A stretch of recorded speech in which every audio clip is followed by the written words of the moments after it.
sholat. Ini juga dikritik habis-habisan oleh Syekh Siti Jenar. Sholat kita selama ini sholat fisik masihan. Nanti Syekh Siti Jenar punya dua konsep sholat. Yang pertama sholat tarek, yang kedua sholat daim. Jadi sholat tarek itu ya sholat kita sehari-hari, sholat 5 waktu itu. Jadi sholat tarek itu bukan sholat olahraga yang kita lakukan tiap hari itu, tapi sholat yang hakikatnya kena. Kalau sholat kita semacam ini, kita akan terbebas dari alam kematian, alam duniawi.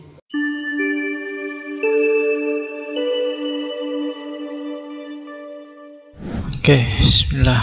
Assalamualaikum warahmatullahi wabarakatuh.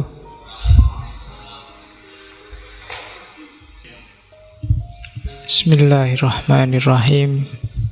Alhamdulillahirabbil alamin. Wa bihi nasta'inu ala umurid dunya waddin.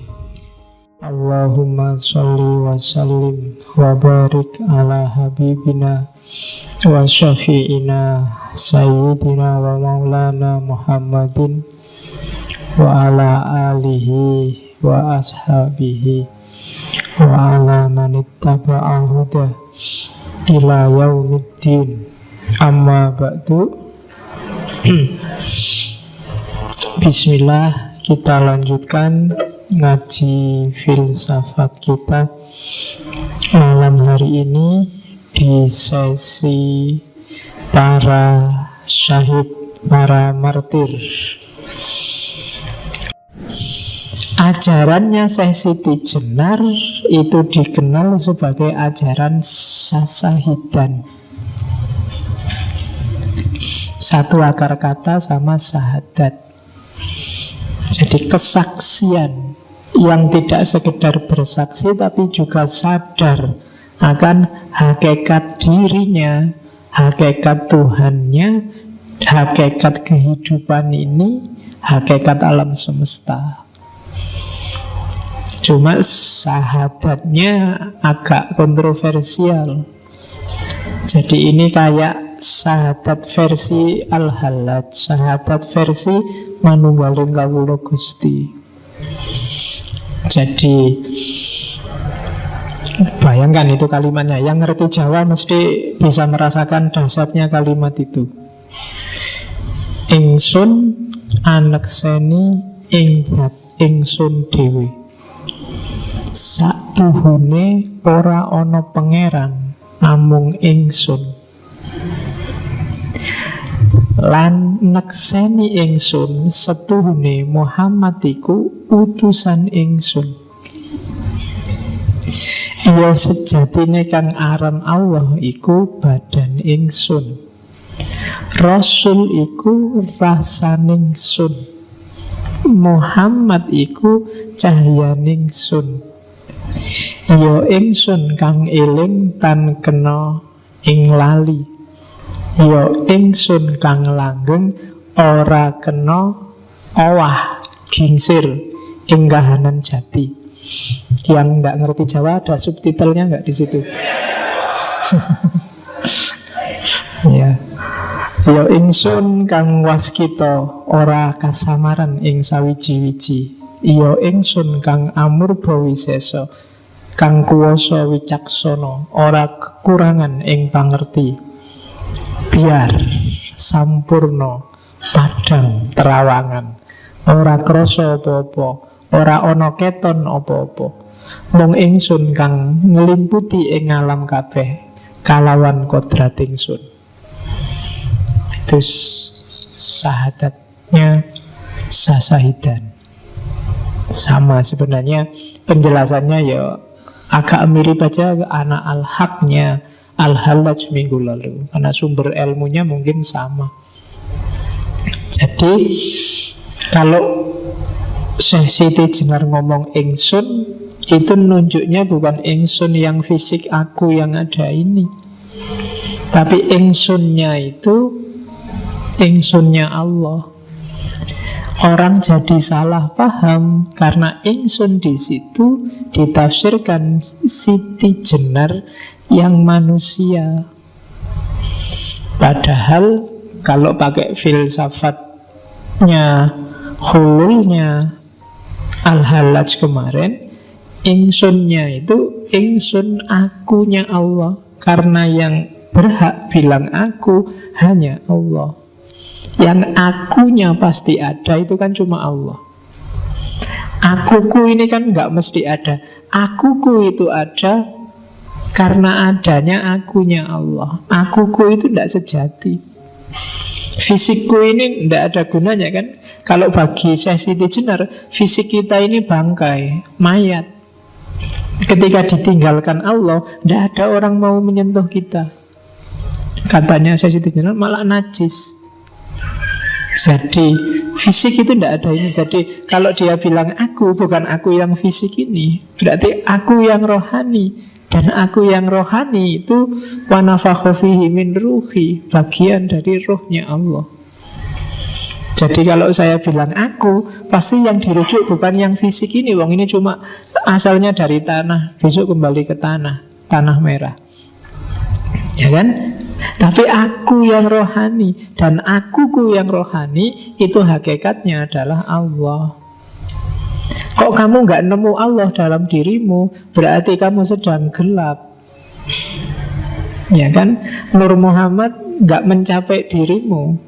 Biar Nur Muhammad mencapai dirimu, bergeraklah mendekat ke Nur Muhammad. Nur Muhammad itu makhluk paling dekat sama Allah karena dia limpahan pertama. Biar dirimu terang. Kalau kamu terang, kamu bisa tahu Allah yang ada dalam dirimu. Nah itu filosofi dari Syekh Siti Jenar. Mirip sama Al-Hallaj, mirip sama Abu Yazid Bustami, mirip sama Ibnu Arabi. Maka saya bilang dia bukan orang yang pertama yang ngomong semacam ini.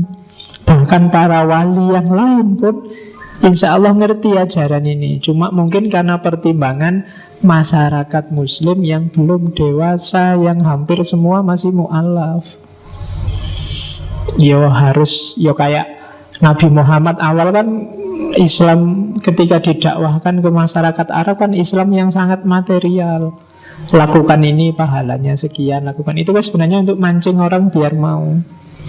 Setelah mau biar dia merasa. Setelah dia merasa harusnya sudah tidak terikat lagi pada yang fisik.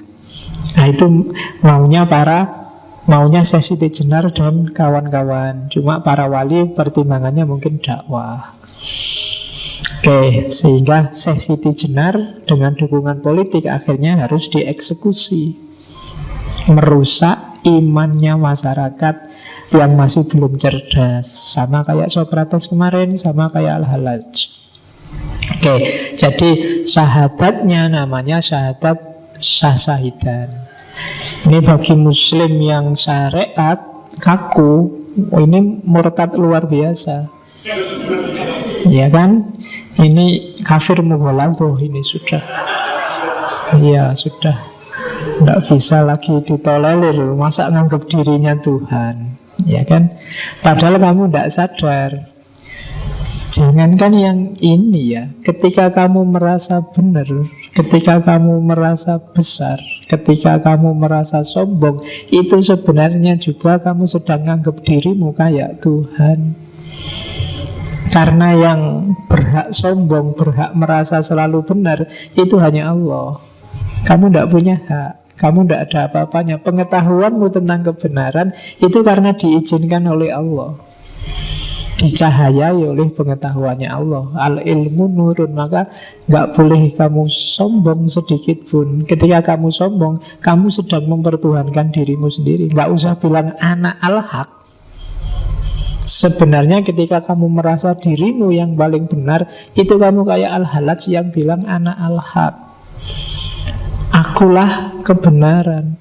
Tapi Al-Hallaj ketika bilang anak al-haq, orientasi egonya hilang. ananya Allah. Tapi kamu yang bilang ana al-haq itu, ananya itu dirimu sendiri, egomu yang kamu tunjuk.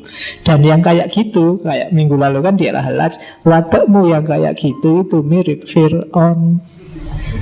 Fir'aun kan juga ngaku Tuhan, dan iblis kan juga ngaku ana.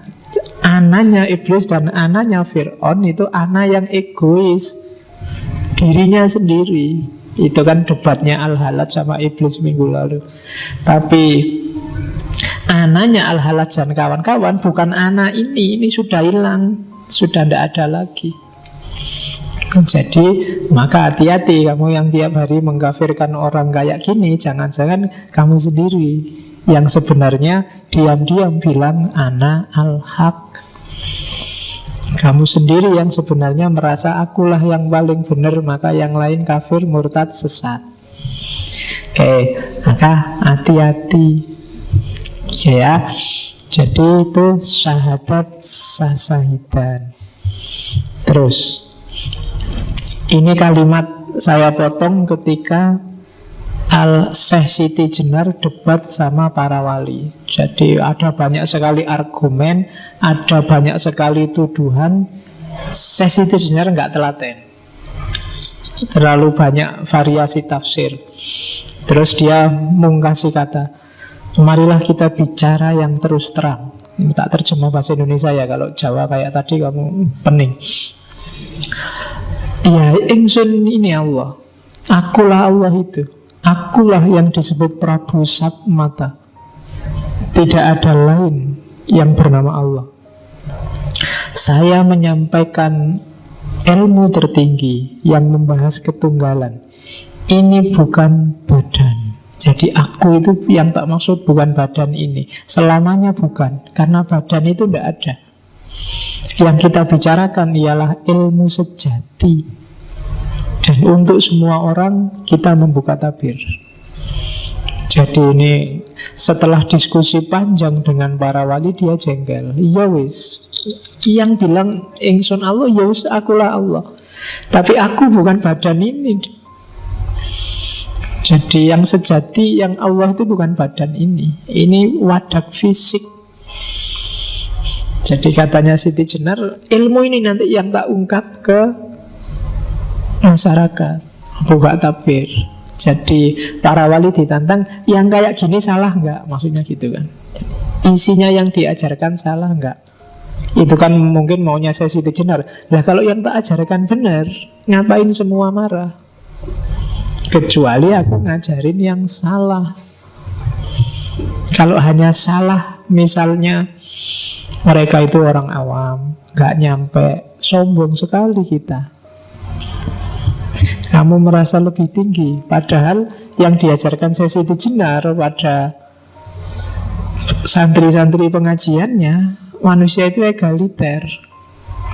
Siti Jenar yang berani pakai kalimat ingsun untuk diri sendiri, zaman itu luar biasa. Zaman itu orang biasa itu bolehnya bukan pakai ingsun, tapi pakai kawulo. Kalau di Jawa sekarang jadi kulo, ya kan? Yang berhak pakai kata ingsun itu raja. Jadi ingsun, pukulun dan seterusnya. Dan Syekh Siti Jenar peduli amat dengan semua itu. Bagi dia setiap manusia sejajar, egaliter. Preklah dengan ingsun yang hanya untuk raja itu. Kalau kamu mau bilang ingsun, bilang aja ingsun aku. Tidak harus kawulo. Kalau kawulo itu kan hamba. Tidak ada raja dan hamba di dunia ini. Kita sejajar, di atas kita hanya Allah. Itu yang diajarkan di Lemah Abang. Dan ini kan yang bikin telinganya raja panas. Masa itu kemarin kata-kata milikku sekarang mau dipakai semua orang. Jadi rebutan kata. Ya kan? Kemarin kan juga ada rebutan kata-kata Allah itu kan, di Malaysia, yang oleh pengadilan diputuskan kata Allah itu hak miliknya orang Islam. Yang Kristen jangan berani-berani pakai kata Allah. Kan gitu keputusannya di Singapura. Persis di era ini, simbol-simbol arogansi, simbol-simbol perbudakan, simbol-simbol hierarki manusia dan penindasan manusia atas manusia. Dia mengkritik feodalisme zaman itu. Oke. Lah kok para wali mau saja disuruh bersidang? Ya lagi-lagi urusan politik. Wali juga punya, mereka juga punya strategi dakwahnya masing-masing. Nanti sesi jenar dianggap, wah ini ngerusak proyek kita nih, kan gitu. Kita sudah punya proyek bagus-bagus sih, sekarang dicegati dengan sasahidan. Terus, jadi kalau kemarin Syekh Siti Jenar ana al-haq, maka al-halaj ana al-haq, Syekh Siti Jenar kalimat yang terkenal adalah ya ingsun iki Allah.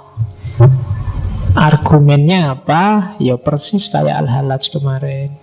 Jadi aku, itu yang punya aku, itu hanya Allah. Bukan diri manusiaku yang ditunjuk, tapi Allah yang ada dalam diriku.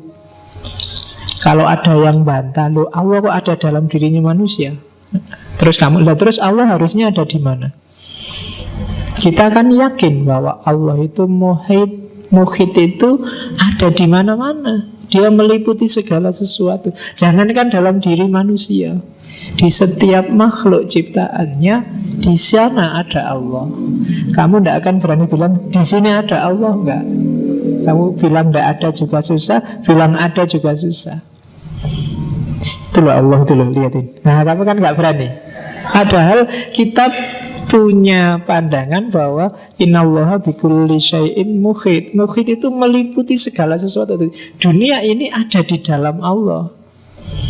Maka kalau orang bilang Allah dalam diriku, bukan sesuatu yang tidak masuk akal.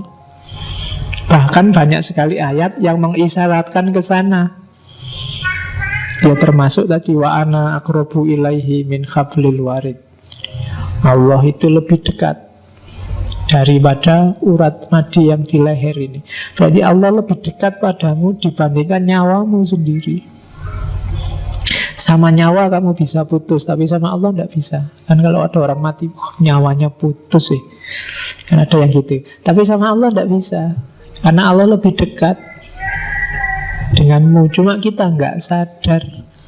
Kita itu merasa sosok pribadi yang mandiri, kita di sini dan Allah di sana. Kan kita mikirnya gitu. Makanya kalau berdoa terus kamu ndangak luar biasa gini kan, sambil ya Allah minta ke atas. Ya enggak apa-apa sih, asal lebih khusyuk dibandingkan yang enggak konsentrasi. Sambil doa enggak konsentrasi, kadang tangannya gini-gini, amin. Padahal doa itu minta ya, kamu minta tapi enggak serius itu ya, nanti jangan-jangan malaikatnya tersinggung. Minta apa tuh kamu itu? Minta kok sambil doanya hafalan lagi. Karena ada kamu tiap hari doamu kan hafalan, jadi malaikat tuh mesti ala wis tahu podo. Ya kan? Hafalan ora jelas. Enggak ada penghayatan. Iya. Oke, nanti diketawain itu sama Siti Jenar di belakang nanti ada.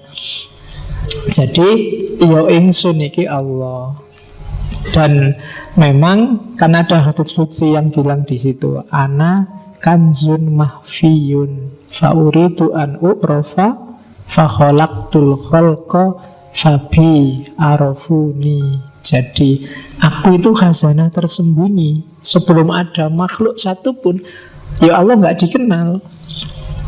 Maka Allah sengaja melakukan sesuatu, menciptakan sesuatu biar dia dikenal. Jadi hakikatnya yang ada itu Allah. Cuma dia menciptakan semua makhluk termasuk manusia biar dia dikenal dan dikasih bekal. Jadi penciptaannya tidak kok kayak sulap ding gitu, tapi pelimpahan dari dirinya Allah. Jadi ana kansun makhfiyun, kayak kamu bercermin. Kalau kamu ingin ngerti wajahmu kayak apa kan, bercermin lah. Dari cermin itu kamu ngerti dirimu. Nah, Kayak tak bilang kemarin, wahdatul wujud itu bukan kok ada wujud sama wujud terus bersatu. Enggak. Ada wujud yang sejati, yang lain itu hanya cerminan dari wujud yang sejati itu. Kalau semua ruangan di masjid ini dari kaca, kamu ada di tengah-tengah, wujud yang sejati kan kamu yang ada di tengah-tengah masjid itu. Gambar yang mantul di semua kaca, itulah makhluk. Semuanya representasi Allah, semuanya perwujudan dari Allah, meskipun mungkin tidak lengkap. Yang sebelah sana gambar punggungnya, sebelah sana gambar wajahnya, sebelah kiri gambar pundaknya, sebelah kanan juga gambar pundaknya. Dan yang gambarnya agak sempurna, mirip sekali sama Allah, itu manusia. Bukan gambar fisik loh ya, tapi gambar rohaninya. Nah, itulah maka iyo ingsun iki Allah, katanya Syekh Siti Jenar. Ini termasuk yang nanti kamu ulang 10 menit ke belakang di rekamannya biar kamu paham. Oke, kita lanjutin lagi. Dari situ lahirlah konsep namanya manunggaling kawula Gusti. Jadi antara pemerintah dengan yang diperintah, antara majikan dengan buruhnya, itu harus manunggal. Termasuk manusia dengan Tuhannya. Kata-kata ini nasihatnya pada Sunan Pembayat, Sunan Bayat dari Syekh Siti Jenar. Kawula dan Gusti itu sudah ada dalam diriku. Siang dan malam tidak dapat memisahkan diriku dari mereka. Tetapi hanya saat ini nama Kawula Gusti itu berlaku, yakni selama saya mati. Diingat-ingat ya, di serat-serat, di babat, kalau ketemu kalimatnya Syekh Siti Jenar, kalau dia ngomong saya mati, itu sebenarnya kebalikannya. Karena alam hidup ini bagi Syekh Siti Jenar alam kematian. Alam kematian besok itu justru yang hidup sebenarnya. Jadi saat ini nama Kawula Gusti itu berlaku, yakni selama saya mati. Jadi saat kita hidup di dunia ini masihlah kita boleh ngomong manunggal antara Kawula dan Gusti. Tapi nanti setelah mati tidak ada lagi dikotomi Kawula dan Gusti. Kita masih Kawula kan karena kita masih terjebak oleh tanah merah ini. Kita masih terjebak oleh fisik. Begitu besok kita terbebas dari kungkungan fisik, ya kita hidup yang sejati. Dan itu tidak ada lagi dikotomi Kawula dan Gusti, karena kita sudah ilaihi roji'un, kembali pada yang sejati, kembali pada Allah. Tidak ada lagi keterpisahan, kecuali nafas yang tidak mutmainnah, itu yang tidak bisa langsung ilaihi roji'un, harus diperbaiki lagi. Oke, terus nanti kalau saya sudah hidup lagi, Gusti dan Kawula lenyap. Yang tinggal hanya hidupku, ketentraman langgeng dalam ada sendiri. Jadi sekarang filsafat hulul itihad manunggaling Kawula Gusti itu laku. Tapi besok tidak ada gunanya, wong sudah jadi satu. Sekarang masih bilang anak al-haq, yo ingsun Gusti Allah. Itu sebenarnya masih, saya bilang tadi, masih rasanya ada jarak, masih fana, belum fana fil fana. Tapi besok di kehidupan yang sejati, ya lenyap yang sejati. Kalau bahasa Buddha namanya nirwana. Oke. Hei Pangeran Bayat, bila kau belum menyadari kebenaran kata-kataku, maka dengan tepat dapat dikatakan bahwa kau masih terbenam dalam masa kematian. Di sini memang banyak hiburan, aneka warna, lebih banyak lagi hal-hal yang menimbulkan hawa nafsu. Tapi kau tidak melihat bahwa itu hanya akibat panca indera. Itu hanya impian yang sama sekali tidak mengandung kebenaran dan sebentar lagi akan lenyap. Gilalah orang yang terikat padanya. Tidak seperti Syekh Siti Jenar. Saya tidak merasa tertarik, tak sudi tersesat dalam kerajaan kematian. Satu-satunya yang kuusahakan ialah kembali kepada kehidupan. Jadi ini ya makomnya memang sudah tinggi. Ya tidak usah diukur sama kalian, masih panjang jalanmu. Ya syukur-syukur sedikit-sedikit, meskipun masih belum bisa merasakan untuk bisa semakom sama Al-Halaj atau semakom sama Syekh Siti Jenar, ya sidik-sidik lah melangkah mendekat ke sana. Karena memang hidup kita kan harus muter dari innalillahi wa inna ilaihi tadi. Kita harus kembali ke Allah. Jadi saya selalu bilang di banyak kesempatan, apapun yang kita lakukan, apapun yang kita ucapkan, ilmu apapun yang kita dapatkan, harusnya bisa selangkah atau setengah langkah atau seperempat langkah semakin dekat pada Allah. Jadi tidak boleh ada yang bikin kita malah semakin jauh. Apa-apa yang diingat Allah. Mau minum pun harus bismillah dulu, ingat Allah.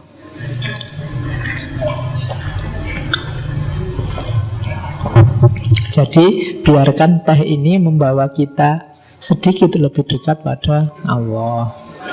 Dulu kan harus gitu, apapun harus begitu. Karena jalur kita itu ilahi pada Allah. Kalau ada apapun kok malah bikin kamu semakin jauh sama Allah, berarti kamu salah jalan, kamu tersesat. Karena hidup kita kembali ke sana. Kalau kamu semakin menjauh, berarti kamu sedang salah jalan. Cepet-cepet balik, kan gitu. Jadi kiblatnya tetap pada Allah. Sampai akhirnya syukur-syukur kamu bisa lari cepat kayak para wali, dan sebelum kamu meninggalkan dunia ini bisa bersatu, bisa akrab. Level kita kan akrab aja ya, bisa dekat, mukorobah kalau bahasanya para sufi sama Allah. Oke, jadi itu namanya manunggal. Hidup kita prosesnya ke sana, jangan ada yang sampai lupa. Jadi dunia ini persinggahan sementara, atau sebenarnya bukan persinggahan. Jadi ini ya jalan kita. Kalau persinggahan itu kan kamu berhenti sebentar, nggak usah berhenti, jalan aja terus. Kalau butuh makan ya beli di perjalanan, kalau butuh minum beli di perjalanan. Nggak usah mampir lagi, umur kita nggak panjang. Kan kalau orang Jawa urip itu mampir ngombe. Sudahlah, nggak usah pakai mampir. Sekarang di kereta juga bisa beli minuman, di pesawat juga beli minuman. Tidak pakai mampir untuk ngombe. Jadi sambil jalan. Bahkan minum itu juga rangkaian perjalanan kita. Oke, itu ajarannya para sufi. Terus satu hal yang khas dari Syekh Siti Jenar, jadi dia punya strategi sendiri untuk membangkitkan kesadaran religius orang Jawa. Jadi Syekh Siti Jenar itu di banyak serat nanti punya banyak sekali jenis syahadat. Kalau kamu kan syahadatnya cuma satu, asyhadu alla ilaha illallah wa asyhadu anna Muhammad Rasulullah. Itu pun cuma kamu ucapkan, tidak pernah dihayati. Itu pun cuma di bibir kan, tidak pernah. Jadi yang syahadat mulutmu, rohmu belum syahadat, hidupmu belum syahadat. Di catatan saya itu ada namanya syahadat sekarat, ada syahadat paleburan, ada syahadat sejati, ada syahadat sekarat wiwitaning pati, ada syahadat sekarat hati atau syahadat Nur Muhammad, ada syahadat panetep panotogomo, ada syahadat pecating nyowo, dan seterusnya. Dan itu nanti isinya beda-beda. Saya nggak sempet kalau tak taruh satu-satu di sini kamu nanti malah bingung. Syahadatmu tetap itu aja, tapi dengan gawanya Syekh Siti Jenar. Jadi menurut Syekh Siti Jenar, syahadat itu adalah kondisi roh, bukan sekedar ucapan lisan. Jadi bukan hanya lesan, rohnya ikut, yang lahir dari akal, akalnya ikut, dan hatinya ikut. Dan gak harus bahasa Arab. Hampir semua sahadatnya campuran, susunannya Arab dan Jawa, biar murid-muridnya ngerti. Jadi sahadatnya rohnya. Hidupmu itu harus melambangkan sahadat. Berarti Allah nomor satu, Rasul panutanmu yang utama. Jadi tunjukkanlah bahwa kamu sehari-hari itu percaya Allah itu ada. Kalau kamu galau, sumpek, stres, itu menunjukkan kamu tidak terlalu percaya bahwa Allah itu ada. Kalau kamu nakal, mursal, sakarepmu dhewe, itu juga menunjukkan kamu tidak percaya bahwa Allah itu ada. Kamu belum sahadat. Jadi sahadat itu ada dalam kondisimu yang percaya 100% bahwa Allah itu ada dan main dalam hidupmu. Selama ini mungkin kamu hanya yakin Allah itu ada, tapi bahwa Allah bermain dalam hidupmu itu biasanya agak timbul dan tenggelam. Kalau pas lagi sumpah itu baru kamu ya Allah sedikit. Tapi kalau lagi seneng enggak, kalau lagi biasa-biasa enggak. Jadi apa? Berarti kesadaranmu timbul tenggelam. Kamu belum bersahadat. Karena ada ceritanya muridnya Sunan Kalijogo, aslinya muridnya Sunan Bonang, terus nyeprak dari muridnya Sunan Kalijogo, namanya Syekh Janggung, yang begitu diuji sahadat. Jadi satu ketika Sunan Bonang uji santri-santrinya untuk sahadat. Yang lain fase-fase semua sahadatnya. Syekh Janggung ini, ayo giliranmu Syekh Janggung sahadat. Dia tidak baca sahadat, tapi terus keluar, naik pohon yang paling tinggi, terus menjatuhkan diri ke bawah dan selamat. Nah, ya kan? Jadi itu sebenarnya dia ingin menunjukkan pada gurunya, saya yakin 100% Allah itu ada. Kalau belum waktunya mati, ya tidak mati. Kalau mati, ya memang sudah waktunya. Ayo, kamu berani nggak kayak gitu? Ya kan? Nanti di depan itu kan ada pohon besar itu. Saya percaya Allah itu ada. Kalau belum waktunya, ya enggak. Kalau sudah waktunya mau menghindar kayak apapun, ya enggak akan menghindar. Kenapa kamu nggak berani sekarang? Karena memang belum waktunya, Pak. Kan gitu. Oke, jadi itu namanya syahadat roh. Jadi rohmu yang syahadat, maka hidupmu coraknya syahadat tadi. Kalau ada masalah apapun, nggak usah galau, Allah masih ada. Kalau kamu sedang bahagia karena apapun juga, nggak usah berlebihan. Kamu dapat pujian banyak orang juga, nggak usah gaya. Yang layak dipuji Allah. Kalau kamu bisa sebagus itu sehingga dipuji orang, itu kan karena izinnya Allah. Kamu dipinjemi beberapa kualitas bagus oleh Allah. Maka jangan bosen-bosen bilang alhamdulillah. Semua yang kamu nikmati sekarang itu emangnya hasil karyamu. Kalau kamu pinter, pikiranmu kan sebenarnya dapat pancaran nur dari Allah. Kalau kamu cakep, itu dulu yang merancang dirimu kan juga Allah. Ayah ibumu gak merancang. Tiba-tiba kamu lahir jadi cakep. Kalau kamu merasa jelek, itu kamu mikirnya kurang panjang. Pasti cakep. Apa ada orang jelek? Kan gak ada. Cakep dan jelek itu kan urusan standar, bukan urusan hakikat. Jadi kalau standar itu kan bisa, tiap orang punya standar beda-beda. Yang kamu anggap jelek, ya siapa ngerti bagi yang lain sangat jelek. Oke, enggak bagi yang lain bagus. Ya, oke, ya. Dan lagian itu kan kalau fisik kan, katanya saya itu jenal fisik itu apa? Itu cuma bangkai, itu cuma mayat. Hakikatnya fisik memang bangkai. Ketika dia ditinggal roh, ya kembali ke asalnya bangkai. Jangankan nunggu sehari, 1 jam aja, secakap apapun orang, kalau rohnya sudah pergi, siapa berani mendekat? Ya kan?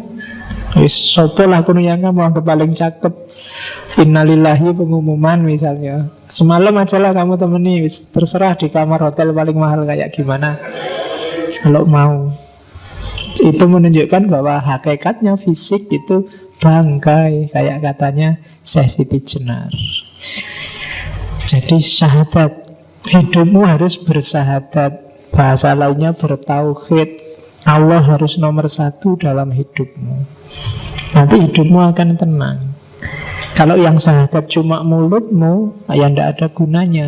Sama kan kalau dengan yang sholat cuma tubuhmu, yang puasa cuma perutmu, yang zakat cuma dompetmu, dan yang haji cuma fisikmu, tidak ada nilainya. Orang tidak Islam juga bisa kayak gitu. Oke, terus sholat. Ini juga dikritik habis-habisan oleh Syekh Siti Jenar. Sholat kita selama ini sholat fisik masihan. Nanti Syekh Siti Jenar punya dua konsep sholat. Yang pertama sholat tarek, yang kedua sholat daim. Jadi sholat tarek itu ya sholat kita sehari-hari, sholat 5 waktu itu. Jadi sholat yang kita lakukan sesuai syariat, itu namanya sholat tarek. Iya, harus kita lakukan sesuai makom kita. Cuma ini sholat yang beneran. Tujuannya sholat ya melepaskan kita dari dunia kematian, dunia fisik, dunia jasmania. Makanya di Al-Quran kan ada as-sholat itu tanha anil fahsya wal mungkar. Segala yang kotor dan keji, termasuk dunia fisik, itu akan mencegah kita karena sholat. Jadi sholat tarek itu bukan sholat olahraga yang kita lakukan tiap hari itu, tapi sholat yang hakikatnya kena. Kalau sholat kita semacam ini, kita akan terbebas dari alam kematian, alam duniawi. Kalau kita sudah bebas dari alam duniawi ini, kita nggak terikat lagi oleh dunia, kita akan masuk ke level sholat yang lebih atas, yaitu sholat daim. Sholat daim itu batin kita selalu dalam posisi dan kondisi sholat, kapanpun dan dimanapun. Jadi iya, fisiknya sholat, syariatnya memang ada, tapi intinya sholat kan tidak sholat untuk sholat. Nah, kalau sholat kita bagus, kita akan masuk jenjang sholat lebih tinggi. Jadi kita akan tanha anil fasa wal mungkar terus, karena sholat kita sholat daim, bukan sholat di masjid jamaah terus pulang kembali ke asal. Kan kita sering gitu. Sekaya biasa nih, jamaah sih jamaah, tapi yo keluar dari masjid aslinya kelihatan, sandal hilang. Ya, kan gitu. Sholat sih rajin, tapi korupsi juga rajin, tidak apa-apa, dosa kecil. Nanti rontok sendiri kan gitu kamu. Pacaran jalan terus, kemudian maksiat jalan, dosa kecil, nanti dengan sholat rontok. Tidak mungkin sholatmu naik level kalau kayak gini. Sholatmu ada yang salah. Jadi maka Al-Quran itu nggak nyuruh kamu melakukan sholat kan, tapi menegakkan sholat. Menegakkan sholat itu berarti apa? Hidupmu harus tegak dengan dan karena sholat. Ini yang agak berat sebenarnya. Selama ini kita masih menjalankan sholat. Itu yang bikin Syekh Siti Jenar ketawa. Diketawain bareng-bareng sama murid-muridnya. Kalau bisa kita naik sampai level sholat daim. Sholat daim itu batin kita selalu dalam posisi sujud, dalam posisi sholat. Sholat itu kan kita merasa berhadapan sama Allah. Dalam sholat daim berarti batin kita selalu ada Allah di situ yang kita sujudi dalam kondisi apapun kita. Nah, ini yang agak berat. Tidak gampang. Kamu ngaji, kamu sebenarnya duduk, tapi batinmu selalu sujud pada Allah. Allah selalu ada di hadapanmu, pikiranmu selalu tunduk padanya. Itu sholat daim. Ini yang agak berat. Yang ini, ajaran ini kadang-kadang disalahpahami. Ada juga beberapa muridnya Syekh Siti Jenar yang masih awam terus menafsirkannya berarti sholat syariat itu tidak penting. Sing penting sholat daim. Itu nanti ada beberapa di ajaran Islam kejawen. Jadi yang penting batinnya. Akhirnya maunya sholat daim aja, yang syariatnya ndak. Itu mungkin salah satu yang diprihatinkan para wali, karena memang orang belum makomnya untuk diajari yang gini-gini. Kalian aja kan juga ngomong-ngomong nih, wis ngerti ini. Sholatmu masih bolong-bolong, ngerti sholat daim. Yang penting kan batinnya. Ngapain sholat utuh 5 waktu aja? Yang bahaya di situ. Kalau dari ngaji ini kesimpulanmu begitu, berarti ngaji ini melakukan kesalahan yang sama dengan Syekh Siti Jenar beberapa waktu yang lalu. Yang menangkapnya kamu harus lebih cerdas dari yang awam. Berarti apa? Fisikmu, syariatmu jadikan kendaraan untuk menuju batin. Orang tidak bisa ujuk-ujuk masuk ke batin. Harus ada manifestasi fisiknya. Tidak bisa kamu hanya jatuh cinta saja. Kamu juga harus bilang I love you, antar jemput, apel, SM. Kan harus gitu juga. Kalau cuma batinnya aja buat apa? Tenang aja, yang penting hatiku selalu ingat padamu. Tapi disuruh jemput tidak mau, di WA nggak pernah balas, disuruh neraktir alasan terus. Berdoain namanya, ya kan? Tidak ada gunanya. Jadi batin ya butuh lahir medianya, ya kan? Sama tidak ada nilainya rajin antar jemput, sering neraktir, WA-an tiap hari, tapi tidak ada cinta sama sekali. Itu lebih tragis lagi, ya kan?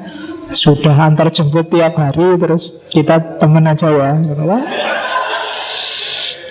Ya wis, nasibmu itu. Oke. Nah, positioningnya sholat daim dan ajaran-ajaran sufi kan di situ. Orang terus yang nangkep jadinya salah paham, syariatnya ditinggal. Sing penting eling hatinya selesai. Nah, itu trouble. Oke. Itu potongan dari seratnya Syekh Siti Jenar. Pada waktu saya sholat, budi saya mencuri. Pada waktu saya zikir, budi saya melepaskan hati, menaruh hati pada seseorang. Kadang-kadang menginginkan keduniaan yang banyak. Itu kalau aku yang tanah ini. Lain dengan zat Allah yang bersama diriku.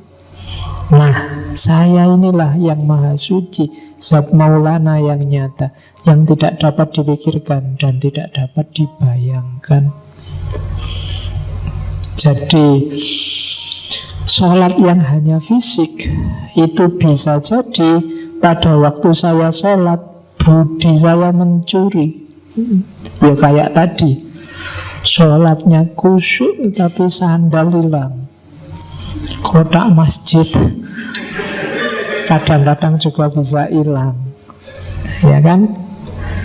Pada waktu saya zikir, budi saya melepaskan hati. Zikirnya hanya di mulut, la ilaha illallah 100 kali, tapi hidupnya sama sekali tidak la ilaha illallah. Sangat banyak yang kamu pertuhankan selain Allah. Itu berarti apa? Budimu melepaskan hati, menaruh hati pada seseorang. Kadang menginginkan keduniaan yang banyak, ingin kaya, terus kamu banyak-banyak baca surat Al-Kahfi, baca surat Al-Mulk, baca. Tujuannya apa? Biar kaya. Itu eman-eman. Gitu loh. Dengan kahfimu sebenarnya targetnya sangat duniawi. Itu yang diprihatinkan oleh Syekh Siti Jenar. Capek-capek sholat, akhirnya cuma berdoa, ya Allah, jodoh saya dekatkanlah. Eman kalau hanya cuma minta itu.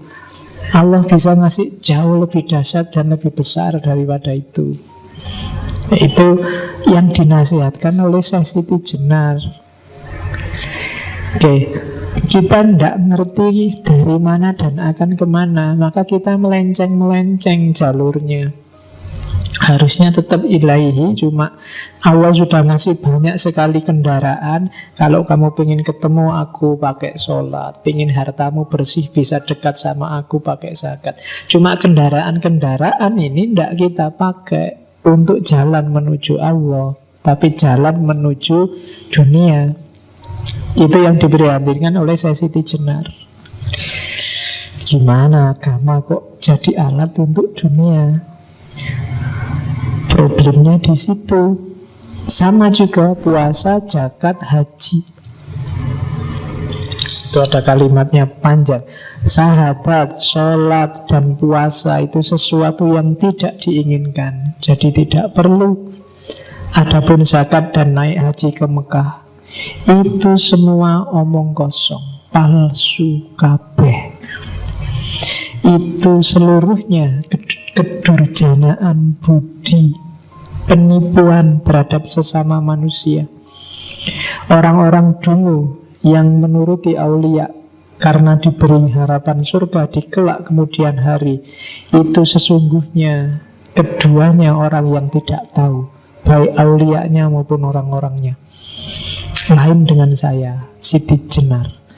Tidak pernah saya menuruti perintah budi, maksudnya perintah akal, bersujud-sujud di masjid mengenakan jubah. Pahalanya besok saja, bila dahi sudah menjadi tebal, kepala berbelulang. Sesungguhnya ini tidak masuk akal. Di dunia ini semua manusia sama. Mereka semua mengalami suka duka, menderita sakit dan duka nestapa. Tiada beda satu dengan yang lain. Oleh karena itu saya, Siti Jenar, hanya setia pada satu hal saja, yaitu Gusti Zat Maulana. Jadi bagi Siti Jenar, semua ibadah yang tidak demi Zat Maulana itu palsu. Ketertipuan budi, bahasanya dia kedurjanaan budi. Akal yang durjana, akal yang jahat, menyelewengkanmu dari yang hakiki. Jadi kamu setia, kamu mengabdi pada yang selain Allah, termasuk surga. Surga itu tipuan, katanya Siti Jenar. Itu permen untuk anak kecil. Ya kan? Kayak adikmu sholat yuk, nanti tak kasih permen, itu surga. Jadi jangan berhenti di situ. Kita itu yang saya bilang tadi, inna lillahi wa inna ilaihi, hinya Allah bukan jannah. Jadi surga neraka bukan itu. Kalau ada aulia meyakini itu, katanya Siti Jenar, baik aulianya maupun umatnya itu sama-sama tidak tahu. Ya tak tulis tidak tahu, karena kalau pakai bahasa Jawa yang itu kasar. Ya bahasa Jawa ini gak ngerti itu kan bodoh. Kalau bodoh kan rapena, mungkin goblok lebih halus.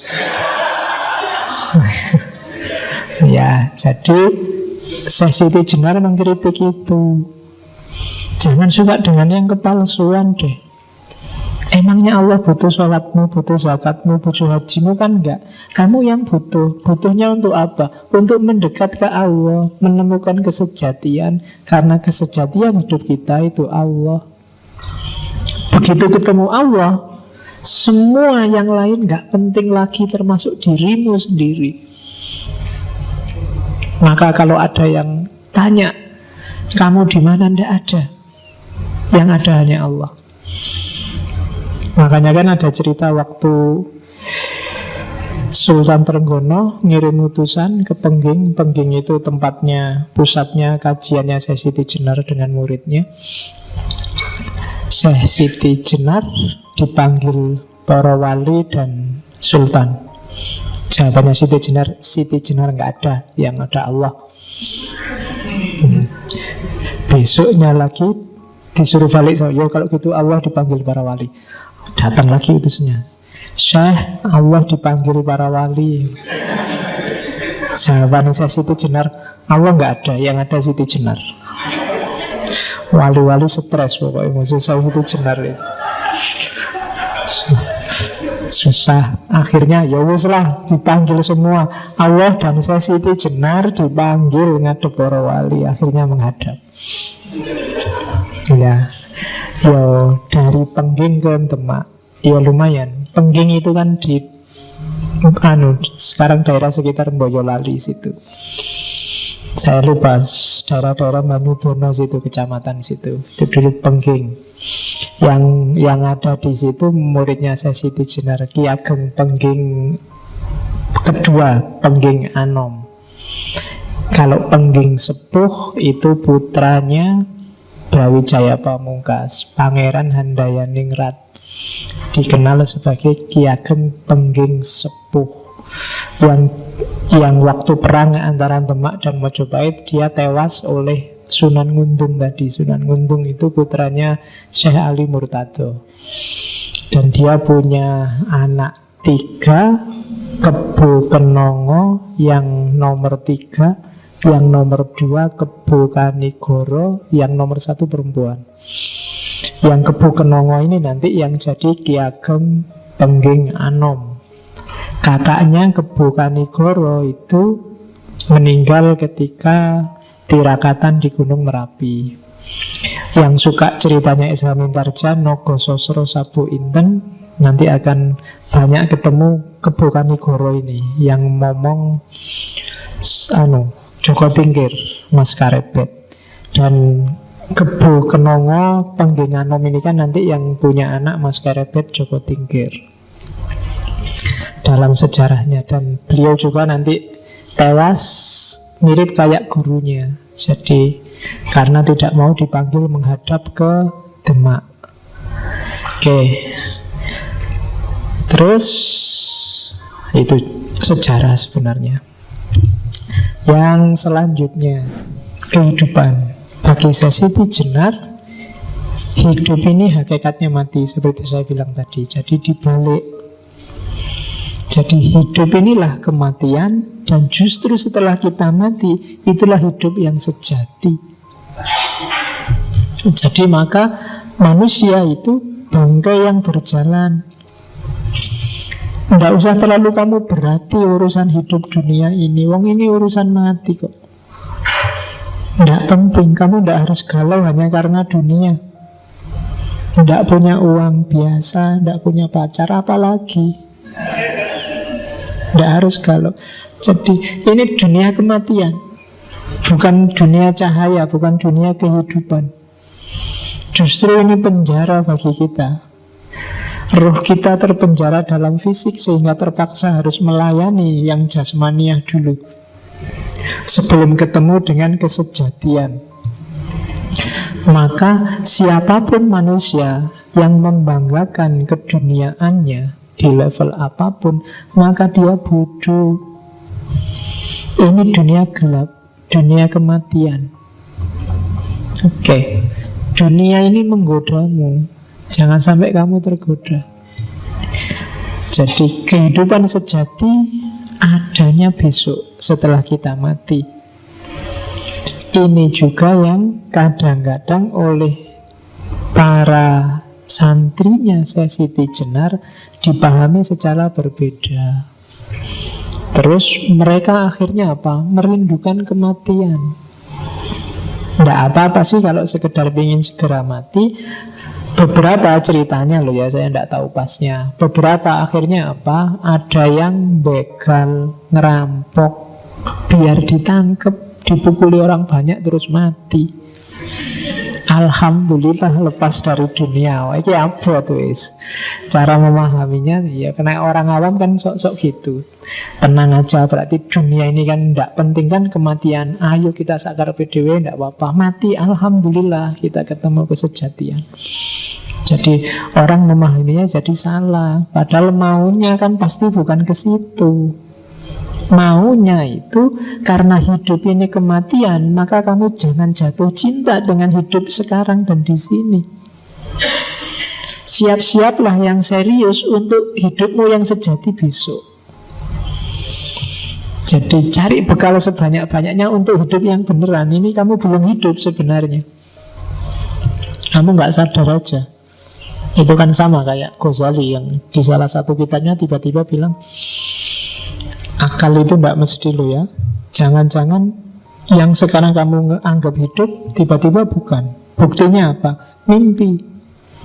Waktu kamu mimpi itu kan seolah-olah beneran. Pagi-pagi bangun, alah cuma mimpi kemarin itu. Sopo ngerti hidup ini juga begitu. Begitu besok kamu meninggal, terus bangkit lagi. Alah ternyata yang kemarin itu enggak kayak kamu nganggap mimpi. Hidup ini juga jangan-jangan besok kamu merasa begitu. Mimpi ya ternyata. Ngapain kalau mimpi kemarin begitu susahnya jungkir balik, gegeran, tawuran, cuma mimpi aja kok. Seserius itu kita. Nah itu kan Ghazali nyindirnya begitu. Jadi ya makanya hidup ini kematian, katanya Siti Jenar. Jangan dianggap terlalu serius. Apapun yang terjadi, baik kenikmatan atau kesedihan. Ya, itu harusnya surga dan neraka. Tapi saya tidak tahu. Mungkin Windowsnya agak error jadi neraka dan neraka. Ya, itu aku loh. Mungkin ada hal yang tidak terlihat. Jadi kalau ada yang mendakwahkan, memamerkan surga dan mengancamkan neraka, katanya Siti Jenar, neraka dan surga itu ya sekarang di dunia ini. Ketika kamu senang mendapat banyak nikmat, hidupmu tentram, nyaman, itulah surga. Kalau hidupmu kacau, uang tidak punya, hidup sengsara, kebutuhan gak tercukupi, pacar gak dapet-dapet, itulah neraka. Jadi gak usah ya, gak usah pusing-pusing, nunggu besok lah kalau masuk surga. Surgamu itu bisa ketemu sekarang, nerakamu juga bisa ketemu sekarang. Kuncinya apa? Batinmu. Nggak ada hubungannya sama fisik. Ada loh yang nggak punya apa-apa, apalagi mikir pacar buat makan aja dia, tapi batinnya tenang. Itulah surga. Tapi ada yuk pacare wis ayu, duite oke, kebutuhan semua terpenuhi, IP juga 4,5 misalnya. Tapi sumpek terus, pengen inilah, pengen itulah, nggak ada habisnya. Itu neraka. Kamu tersiksa mati-matian. Jadi katanya Siti Jenar, enggak, surga dan neraka itu di dunia ini, bukan besok. Jadi carilah surgamu, carilah nerakamu. Nggak usah amal baik, besok kita ketemu surga. Kalau amalmu memang benar-benar baik, ikhlas lillahi ta'ala, lahir batin, kamu akan ketemu surga sekarang, nggak nunggu besok. Kalau batinmu kacau, rusak, nggak karu-karuan, galau, ya nerakanya nggak nunggu besok, sekarang. Kamu melakukan kejahatan, kamu melakukan keburukan, nerakamu akan ketemu sekarang. Rasakan sendiri akibatnya sekarang di dunia ini, tidak besok. Jadi surga dan neraka versinya Siti Jenar itu nggak nunggu besok. Enak dan senang yang sifatnya fisik seperti digambarkan dalam nas-nas tentang surga dan neraka itu bukan besok. Kalau di akhirat fisik nggak terlalu urgent, dunianya sudah beda. Jadi Surga neraka yang digambarkan agak vulgar di Al-Quran itu kan isinya kenikmatan duniawi. Makan makanan, bidadari, itu kan sebenarnya kenikmatan duniawi yang sekarang juga bisa kita dapatkan. Kalau uangmu banyak, kamu ke hotel bintang 5, itu ya mirip-mirip gitu aja, butuh apa-apa datang. Bidadari sak kapoke kalau uangmu cukup. Kamu mau pesen berapa, gonta-ganti semalam 7 kali juga bisa. Gambarannya kan mirip kayak gitu. Maka bagi saya Siti Jenar enggak nunggu masa di akhirat kayak begitu. Itu semacam pancingan.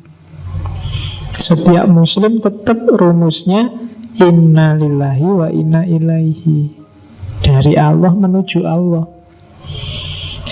Untuk level tertentu memang surga dan neraka penting untuk mengarahkan hidup. Sama kayak anak kecil tadi, biar mau sholat dikasih hadiah. Nanti kalau sholatnya lengkap, bisa hafal Quran, tak kasih gini loh.